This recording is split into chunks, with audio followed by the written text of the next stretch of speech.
الشیطان الرجیم بسم اللہ الرحمن الرحیم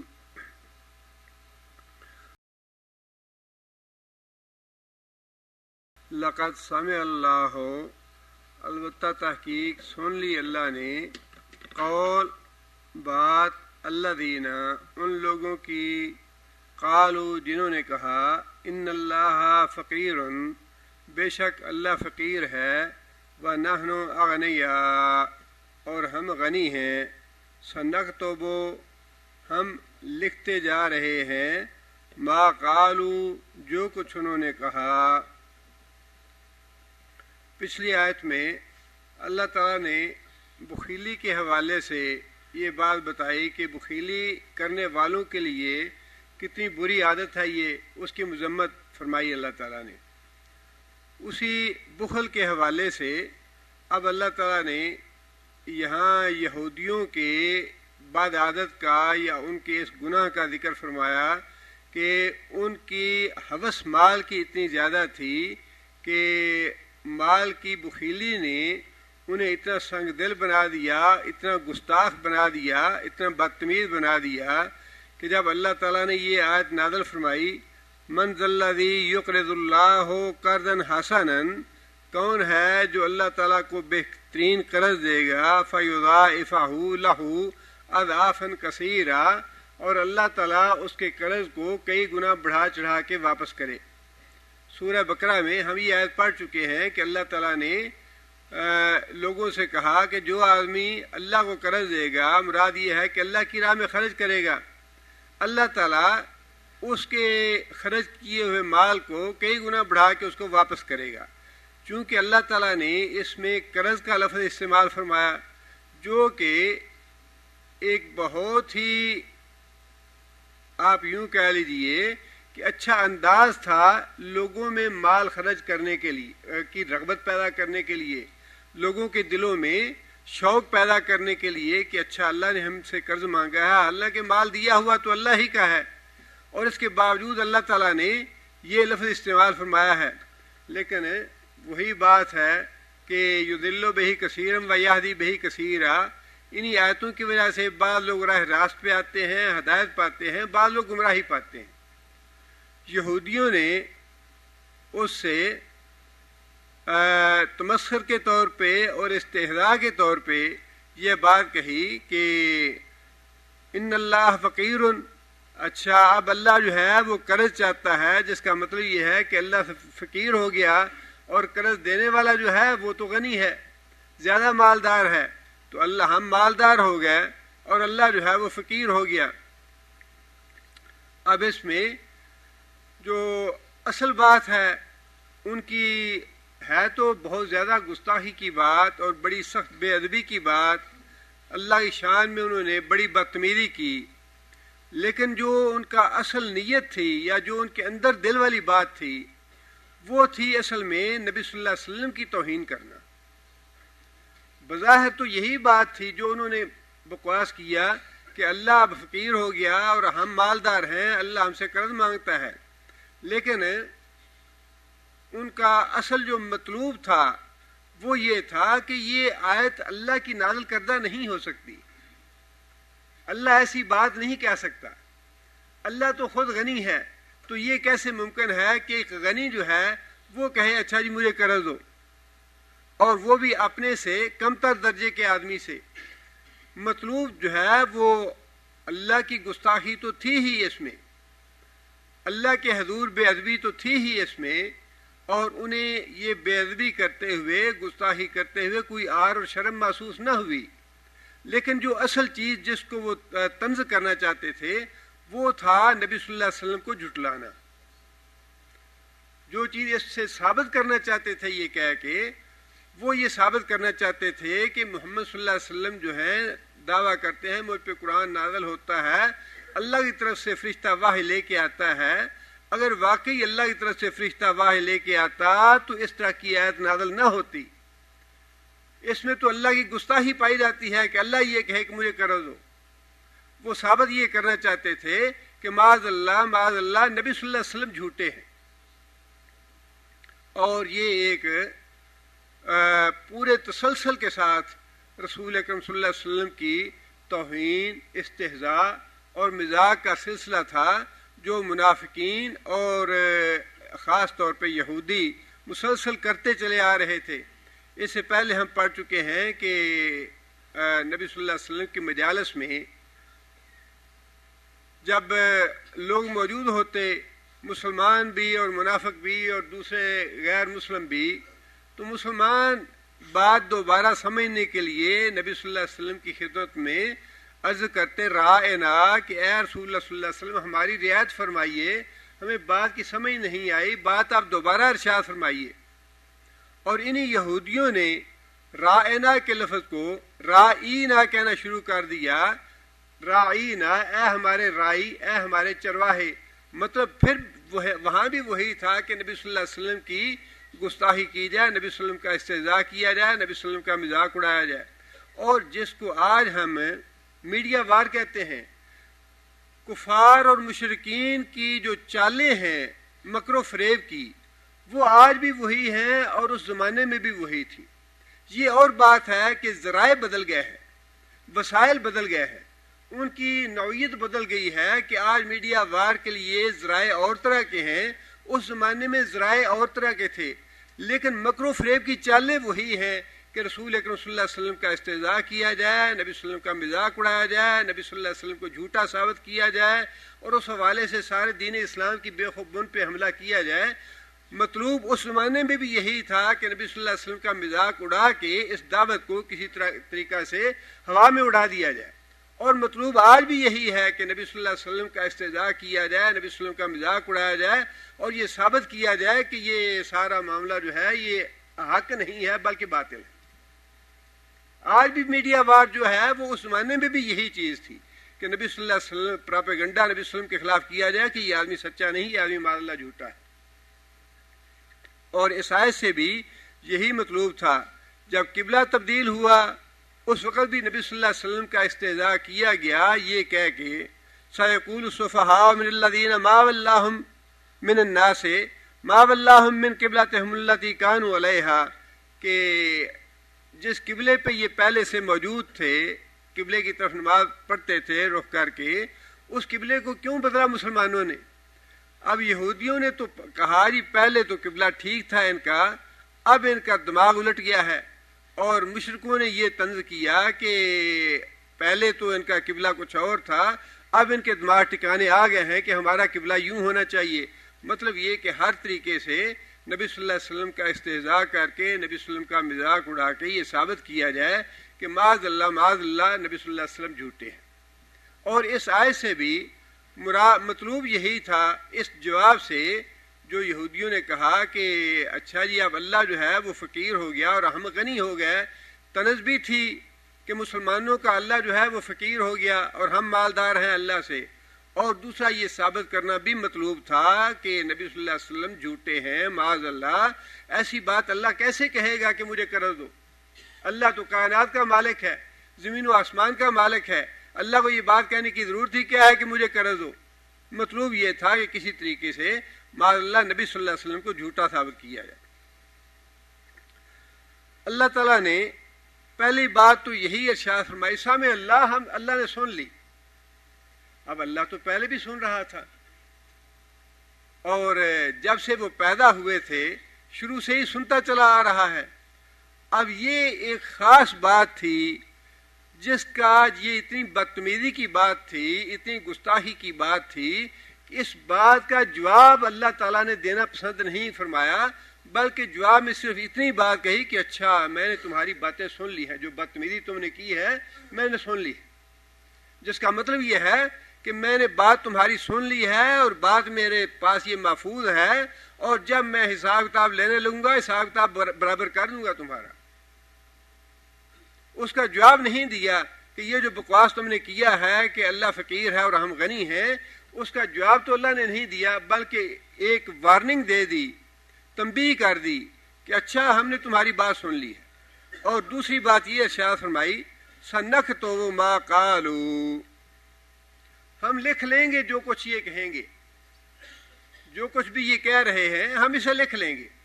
حالانکہ لکھا تو پہلے بھی جا رہا تھا، جب سے انسان پیدا ہوتا ہے اس کی موت تک کرامن کاتبین لکھتے تو رہتے ہی ہیں، لیکن اللہ تعالیٰ کا اس خاص موقع پہ یہ بات کہنا کہ جو کچھ تم کہہ رہے ہو ہم نے لکھ لی ہے یہ بات، یہ بس یہی اس کا جواب تھا کہ ہم نے تمہاری بکواس سن لیا اور ہم نے تمہاری بکواس لکھ لی ہے اور ہمارے پاس اب یہ محفوظ ہے، ہم تمہارا حساب برابر کریں گے۔ لیکن اس کا اللہ تعالیٰ نے ان کی اس بدتمیزی اور گستاخی کا ویسے کوئی جواب نہیں دیا۔ اس سے یہ بات بھی معلوم ہوتی ہے کہ یہ ضروری نہیں ہے کہ جو مخالفت کرنے والا ہے، دشمنی کرنے والا ہے یا اعتراض کرنے والا ہے، اس کے ہر اعتراض کا جواب دیا جائے۔ بعض اعتراضات کا جواب خاموشی ہی بہتر ہوتا ہے، بعض اعتراضات کا جواب نہ دینا ہی اس کا جواب ہوتا ہے۔ آگے اللہ نے فرمایا وَقَتْلَهُمُ الْأَنْبِيَاءَ بِغَيْرِ حَقٍّ، وَقَتْلَهُمُ الْأَنْبِيَاءَ، اور ان کا قتل کرنا انبیاء کو بغیر حق، نا حق، وہ بھی ہم نے سن لیا، وہ بھی ہم نے لکھ لیا۔ ان کی یہ بات بھی ہم نے سنی جو اب انہوں نے کی، اور اس بات کو بھی ہم نے لکھا، اور انہوں نے جو انبیاء کو ناحق قتل کیا اس کو بھی ہم نے لکھ لیا۔ نبی صلی اللہ علیہ وسلم کے زمانے کے جو یہودی تھے انہوں نے تو کوئی قتل نہیں کیا۔ نبی صلی اللہ علیہ وسلم کے زمانے میں جو یہودی تھے انہوں نے تو کسی نبی کو قتل نہیں کیا، لیکن اللہ تعالیٰ مخاطب تو انہی کو کر رہے ہیں جو نبی صلی اللہ علیہ وسلم کے زمانے کے یہودی تھے۔ اور یہ بات تو انہی کی ہے کہ اللہ فقیر ہے اور ہم غنی ہیں، جو نبی صلی اللہ علیہ وسلم کے زمانے کے یہودی تھے، اور انہی کو مخاطب کرتے ہوئے اللہ تعالیٰ نے یہ بات ارشاد فرمائی کہ تم نے جو بغیر ناحق انبیاء کو قتل کیا وہ بھی ہم نے لکھ رکھا ہے۔ اس سے یہ بات معلوم ہوتی ہے چونکہ نبی صلی اللہ علیہ وسلم کے زمانے کے یہود نے اپنے سے پہلے جو یہودی تھے ان کا انبیاء کو قتل کرنے کی مذمت نہیں کی، اس کو برا نہیں جانا، اس لیے اللہ تعالیٰ نے ان کی جو رضامندی تھی اور اس پہ خاموشی تھی اس کو براہ راست یہ قرار دیا کہ تم بھی قاتل ہو انبیاء کے، جس کا مطلب یہ ہے کہ انسان گناہ کو اپنے سامنے ہوتے ہوئے دیکھے اور اس کی مذمت نہ کرے، اس پہ احتجاج نہ کرے، اس کو برا بھلا نہ کہے، اس برائی کو روکے نہ، اور اس برائی پہ راضی ہو جائے تو وہ بھی اتنا ہی مجرم ہے جتنا مجرم کرنے والا ہے۔ یہ بات مسئلہ جو ہے بالکل واضح ہے یہاں سے کہ برائی کو دیکھ کے اس برائی کو نہ روکنے والا، اس یا کم از کم اس کی مذمت نہ کرنے والا، اس پہ خاموشی اختیار کرنے والا، وہ بھی اتنا ہی مجرم ہے جتنا برائی کرنے والا مجرم ہے۔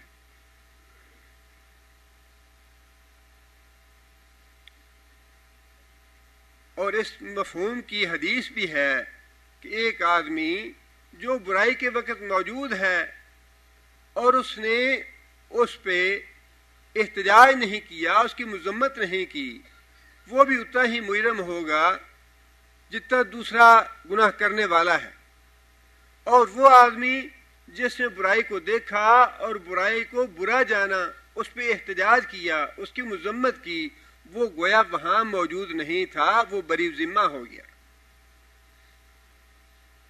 اور نبی صلی اللہ علیہ وسلم نے برائی کو روکنے کے لیے یہ درجے اسی لیے بتا دیے کہ جس آدمی کی جتنی استطاعت ہے وہ بہرحال ہر طریقے سے، ہر حالت میں، ہر درجے میں برائی سے اپنی برات کرے، گناہ سے اپنی برات کرے۔ جس آدمی کو یہ پتا ہے کہ یہ کام گناہ کا ہے، اگر اس میں طاقت ہے ہاتھ سے روکنے کی تو ہاتھ سے روکے اسے، اگر اس کو ہاتھ سے نہیں روک سکتا، اس میں طاقت نہیں ہے، زبان سے روکے، اور اگر زبان سے بھی نہیں روک سکتا تو پھر اس کو اپنے دل سے برا جانے، دل سے برا جانے گا تب بھی وہ گناہ سے بری ذمہ ہو جائے گا، اور اگر دل سے بھی برا نہیں جانتا تو پھر گناہ میں شریک ہو جائے گا، گناہ میں شامل ہو جائے گا۔ اس لیے اللہ تعالیٰ نے نبی صلی اللہ علیہ وسلم کے زمانے کے جو یہودی تھے ان کو بھی اس قتل میں مجرم قرار دے دیا جو ان سے پہلے یہودیوں نے قتل کیے ہوئے تھے، اس لیے کہ نبی صلی اللہ علیہ وسلم کے زمانے کے یہودیوں نے اپنے آباء و اجداد کی اس جرم کی مذمت نہیں کی، اس سے برات کا اظہار نہیں کیا کہ انہوں نے غلط قتل کیے تھے، انہوں نے یہ جرم کیا تھا۔ اور جیسا کہ میں نے پہلے بھی عرض کیا کہ بغیر حق انبیاء کا جرم حق کے ساتھ جائز ہے، انبیاء کا قتل تو حق کے ساتھ بھی ممکن نہیں ہے، جائز نہیں ہے۔ اور اللہ تعالیٰ نے جہاں کہیں بھی یہودیوں کے انبیاء کو قتل کرنے کا ذکر فرمایا ہے وہاں پہ یہی بات فرمائی کہ ان لوگوں نے بغیر حق کے قتل کیا۔ کیا مطلب ہے اس کا؟ انبیاء کا قتل تو ہے ہی ناحق، وہ حق تو ہے ہی نہیں۔ اللہ تعالیٰ نے بغیر حق کے اس لیے فرمایا کہ یہودی خود اس کو ناحق سمجھتے تھے، ناحق سمجھتے ہوئے انہوں نے قتل کیا۔ یہودی جو قاتل تھے انہوں نے بھی یہ سمجھتے ہوئے قتل نہیں کیا کہ ہم جائز قتل کر رہے ہیں، انہیں بھی پتہ تھا اس بات کا کہ انبیاء کا قتل ناجائز ہے، انبیاء کے قتل کو ناجائز سمجھتے ہوئے قتل کیا۔ اس لیے اللہ نے فرمایا کہ تم بھی سمجھتے ہو کہ تم نے جو قتل کیا انبیاء کو وہ ناحق تھا۔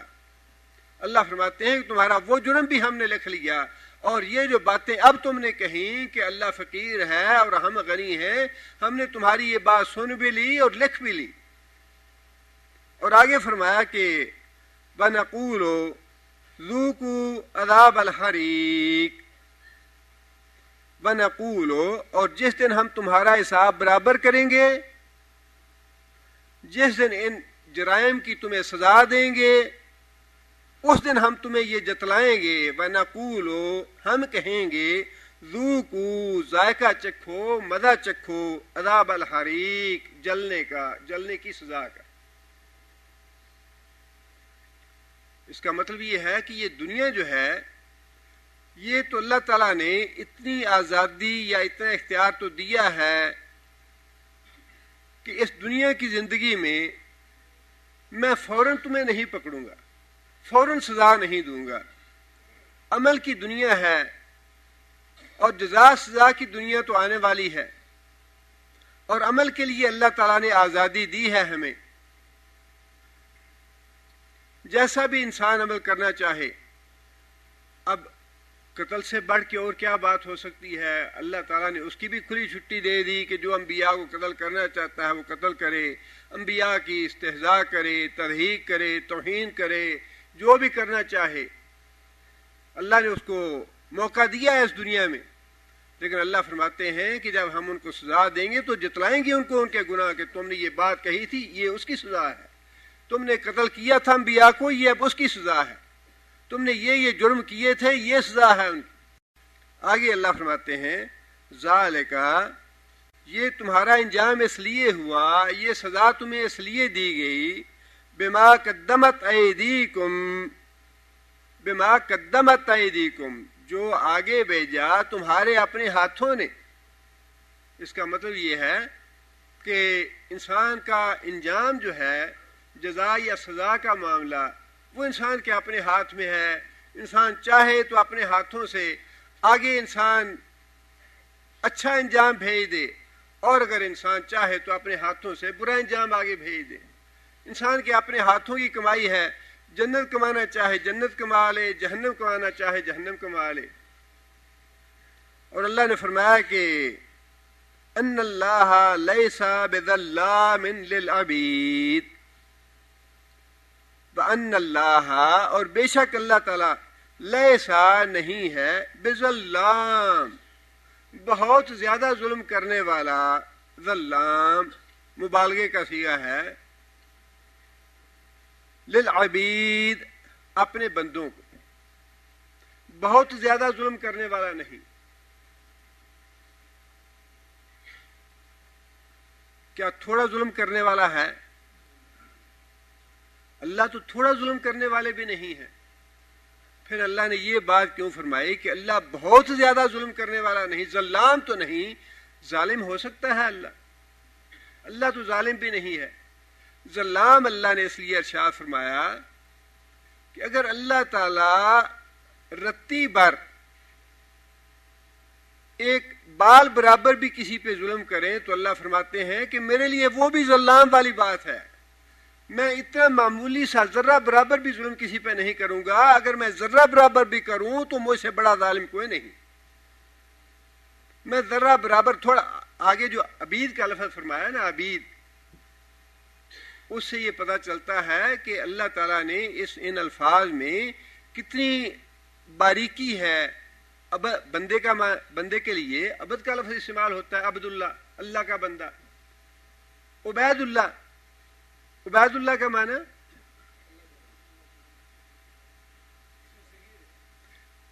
اس میں تصغیر ہے، جس کا مطلب یہ ہے چھوٹا سا بندہ، بہت چھوٹا. ولد کا معنی لڑکا، اور ولید بالکل ہی چھوٹا، بہت چھوٹا بچہ. ولد عام بچہ، لڑکا. اسی طرح عبد عام آدمی، عام بندہ، اور عبید بہت ہی چھوٹا. ایک طرف تو اللہ تعالیٰ نے اس طرف مبالغے کا صیغہ استعمال فرمایا ظلام، اور دوسری طرف اللہ تعالیٰ نے تصغیر کا لفظ استعمال فرمایا عبید. یعنی میرے بندے جو ہیں، میری مخلوق تو بڑی کمزور ہے، بڑی حقیر ہے، بڑی چھوٹی ہے میری مخلوق، اور اپنی چھوٹی سی مخلوق میں اگر میں ذرہ برابر بھی ظلم کروں تو مجھ سے بڑا ظالم کوئی نہیں. میں بہت بڑا ظالم ہوں گا اگر معمولی سا ظلم بھی کروں اپنے بندوں پہ. جس کا مطلب یہ ہے کہ اللہ تعالیٰ کسی پہ کوئی ظلم نہیں کریں گے. جو کچھ بھی انسان آگے جا کے دیکھے گا وہ انسان کی اپنی ہاتھوں کی کمائی ہوگی. یہ اور بات ہے کہ جب انسان آگے جائے گا تو اس وقت جا کے روئے چلائے گا اپنے ہاتھوں کی کمائی دیکھ کے، ربنا اخرجنا منہا فإن عدنا فإنا ظالمون، کہ یا اللہ ہم نے ایک دفعہ یہ جہنم دیکھ لی، اخرجنا ایک دفعہ ہمیں نکال دے، فإن عدنا فإنا ظالمون، یا اللہ اگر ہم یہ گستاخی دوبارہ کریں، یہ بدتمیزی دوبارہ کریں، یہ نافرمانی دوبارہ کریں، فإنا ظالمون، تو پھر یا اللہ ہم ظالم ہوں گے، پھر ہمیں بے شک جہنم میں بھیج دینا.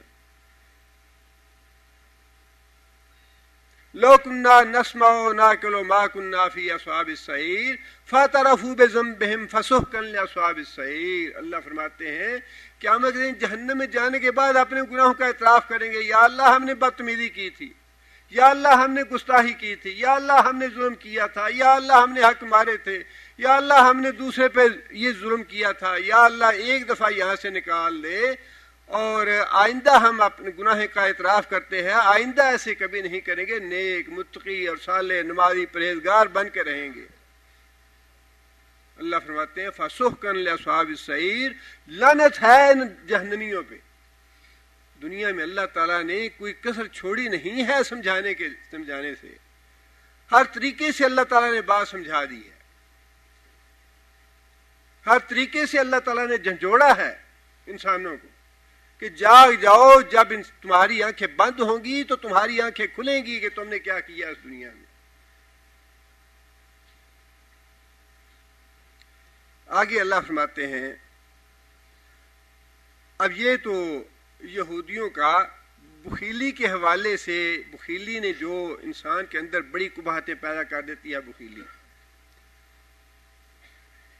اس حوالے سے اللہ تعالیٰ نے بات ارشاد فرمائی. اب آگے اللہ تعالیٰ نے دوسری بات یہ ارشاد فرمائی، وہ بھی یہودیوں کے بارے میں ہی ہے، اور وہ بات یہ تھی کہ یہودیوں نے یہ کہا کہ اللہ نے ہمیں اس بات کا حکم دیا ہے کہ جو پیغمبر تمہیں یہ معجزہ نہ دکھائے کہ اس کی قربانی کو آسمانوں سے آگ آئے اور اس کی قربانی کو کھا جائے، جلا جائے، جو پیغمبر تمہیں یہ معجزہ نہ دکھائے اس پیغمبر پہ ایمان نہ لانا، وہ پیغمبر سچا نہیں ہوگا، وہ پیغمبر جھوٹا ہوگا. اور چونکہ محمد صلی اللہ علیہ وسلم نے یہ معجزہ نہیں دکھایا لہٰذا ہم اس محمد صلی اللہ علیہ وسلم پہ ایمان نہیں لائیں گے. یہ خالص بہتان تھا اللہ تعالیٰ پہ اور خالص جھوٹ تھا جو ان لوگوں نے گھڑا. اللہ تعالیٰ نے اس کا بھی یہاں ذکر ارشاد فرمایا. اللہ فرماتے ہیں الذین قالوا، وہ لوگ جنہوں نے کہا ان اللہ عہد الینا، بے شک اللہ تعالیٰ نے ہم سے وعدہ لے رکھا ہے. اپنے آپ کو بڑی سپر قوم سمجھتے تھے نا کہ اللہ سے ہمارے بڑے راز و نیاز ہیں، اللہ ہم پہ بڑا مہربان ہے، اللہ تعالیٰ کے ساتھ ہمارے خصوصی تعلقات ہیں. نحن ابناء اللہ، ہم اللہ کے بیٹے ہیں، اللہ کے چہیتے ہیں، اللہ کے پیارے ہیں. ہمارے ساتھ اللہ تعالیٰ نے یہ وعدہ وعید کر رکھا ہے، ہم سے یہ وعدہ لے رکھا ہے. کیا وعدہ؟ ان لا نؤمنا، کہ ہم ایمان نہیں لائیں گے. اللہ، اللہ ان اور لا سے ملا ہوا ہے یہ. اللہ کہ نہیں، نؤمنا ہم ایمان لائیں گے، لرسول کسی بھی رسول پہ، حتیٰ کہ یاتینا وہ لائے ہمارے سامنے، بقربان قربانی، نظر نیاز، تاکلہ النار اور اس کو آسمانوں سے آگ آئے وہ کھا جائے. اللہ نے ہم سے یہ وعدہ لیا ہوا ہے کہ کسی ایسے رسول پہ ایمان نہ لانا جو یہ معجزہ نہ دکھائے تمہیں کہ وہ قربانی دے، اللہ کے نام کی نظر دے، خواہ وہ جاندار شے ہو یا بے جان شے ہو، اور پھر اس قربانی کو آگ آئے آسمانوں سے اور وہ آگ کھا جائے اس کو. جب تک یہ معجزہ نہ دیکھ لینا کسی نبی پہ، کسی رسول پہ، دعوے دار پہ ایمان نہ لانا. یہودیوں نے یہ بات کہی کہ اللہ نے ہم سے یہ راز و نیاز کیا ہوا ہے، اللہ نے ہم سے یہ وعدہ لیا ہوا ہے کہ ایسے نبی پہ ایمان نہ لانا، اور محمد صلی اللہ علیہ وسلم نے تو یہ معجزہ دکھایا ہی نہیں، ہم کیسے ایمان لیں؟ وہ تو اپنے آپ کو بڑے معصوم سمجھتے ہیں یہودی، کہ ہمارا ہر فیصلہ، ہماری ہر بات جو ہے وہ حق کے مطابق ہے اور اللہ کے حکم کے مطابق ہے، اللہ کے بڑے فرما بردار ہیں ہم. بعض انبیاء کو اللہ تعالیٰ نے یہ معجزہ دیا بھی، لیکن سارے رسولوں کو نہیں دیا. اور رسولوں کے علاوہ بھی بعض مفسرین نے لکھا ہے کہ پہلی امتوں میں قربانی کا طریقہ ہی یہ تھا کہ جو چیز بھی وہ قربان کرنا چاہتے اللہ کی راہ میں، اس کو کھلے میدان میں جا کے رکھ چھوڑتے، آسمانوں سے آگ نازل ہوتی، اگر تو وہ مقبول ہوتی اللہ کے ہاں تو آگ کھا جاتی ہے اس کو، اگر اللہ کے ہاں مقبول نہ ہوتی تو وہ ویسی کی ویسی پڑی رہتی. حابیل قابیل کے معاملے میں بھی یہی ہوا نا. حابیل کی قربانی جو تھی اس کو آگ کھا گئی آ کے. قابیل نے بھی قربانی کی، قابیل کی قربانی ویسے کے ویسی پڑی رہ گئی. اب دونوں بھائی تھے، دونوں میں یہ حسد کی بات آ گئی کہ اس کی قربانی قبول کیوں ہوئی اور میری قربانی قبول کیوں نہیں ہوئی، اور اسی حسد میں آ کے قابیل نے اپنے بھائی کو قتل کر دیا. اس معاملے میں بھی فیصلہ جو ہے وہ آگ کے نازل ہونے سے ہی ہوا. حابیل کی قربانی آگ کھا گئی اور وہ مقبول سمجھی گئی، اور قابیل کی ویسی پڑی رہ گئی اور وہ غیر مقبول سمجھی گئی. اور بعض انبیاء کو یہ اللہ تعالیٰ نے معجزہ بھی دیا کہ ان کی قربانی کو آسمانوں سے آگ آتی وہ کھا جاتی. اب اسی کا حوالہ دیتے ہوئے یہودیوں نے یہ بات کہی، اللہ نے ہم سے یہ وعدہ لیا ہوا ہے کہ جو نبی آ کے دعویٰ کرے کہ میں رسول ہوں، میں نبی ہوں، جب تک وہ یہ معجزہ نہ دکھائے تب تک اس پہ ایمان نہ لانا. اللہ تعالیٰ نے اس کا جواب یہ دیا، قل اے محمد صلی اللہ علیہ وسلم آپ ان سے یہ کہیے، قد جاءکم رسل من قبلی، قد جاءکم البتہ آئے تمہارے پاس، رسول بہت سے رسول، من قبلی مجھ سے پہلے، بالبینات معجزات لے کر، مجھ سے پہلے بہت سے رسول معجزات لے کے آئے. وبالذی قلتم، وبالذی قلتم، الذی کیا ہے؟